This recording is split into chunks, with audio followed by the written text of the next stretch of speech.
You see a commercial promoting a swanky new gadget, and you just gotta have it. Your favorite celebrity endorses a product. You're not exactly sure what it is, but you gotta get your hands on it too. Right now it's station wagon savings time in the West. Shopping can be one of the most fun pastimes.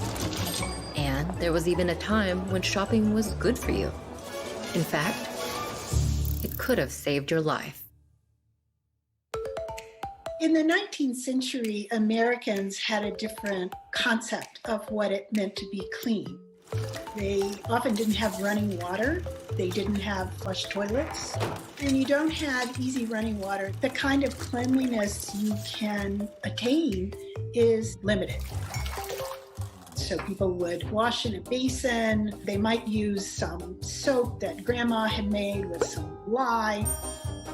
But they did not have an easy time of it, keeping their bodies or their homes clean.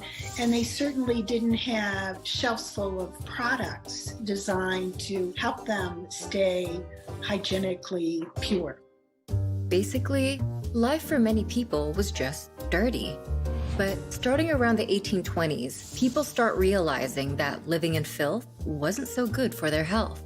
Infectious diseases began to go up in number in the United States in the 1800s, particularly in large cities. Then scientific evidence started showing that microscopic organisms, or germs, often found in dirty homes and cities, were the cause of disease. This acceptance of the germ theory of disease was slow to come because it depended on a belief that something you couldn't see was making you sick. Oddly enough, enthusiasm for the germ theory did not come from the medical profession, but from advertisers of products. The commodification of the germ theory of disease kind of came in two waves. The first phase was in the 1880s and into the 1890s around toilets. Because of diseases like cholera and typhoid, public health authorities realized it was spread by fecal matter from sick people going into drinking water. I know it's really disgusting, but that is what was happening. Some of the early products that were sold to protect people from those germs included water filters and plumbing innovations. Some really fancy ones, too.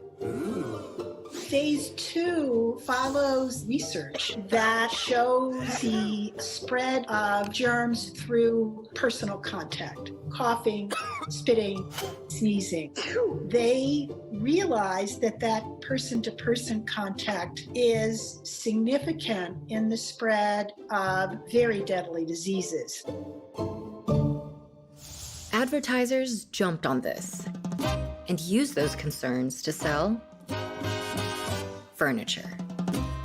When you look at interior decorating in this time period, you can see a massive shift away from the Victorian to a more clean kind of style. So instead of buying a velvet chair, you would want to buy a wicker chair that could be more easily cleaned. You would want to have hardwood floors and not carpets that couldn't be taken out because rugs were very, very bad. Rugs that you could not take out and beat, very, very bad.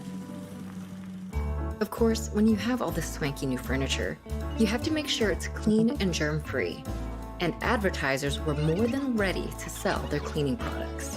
And they sold them just about any way they could, even by co-opting someone's name. Listerine antiseptic, the most widely used antiseptic in the world, kills germs instantly. Listerine is named after Joseph Lister, who was a surgeon who really cut down on post-surgery infections.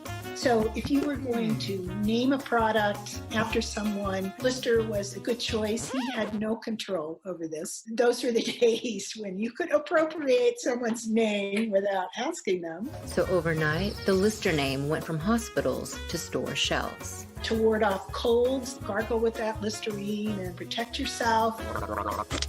There was nothing in your life that Listerine couldn't be used to make better.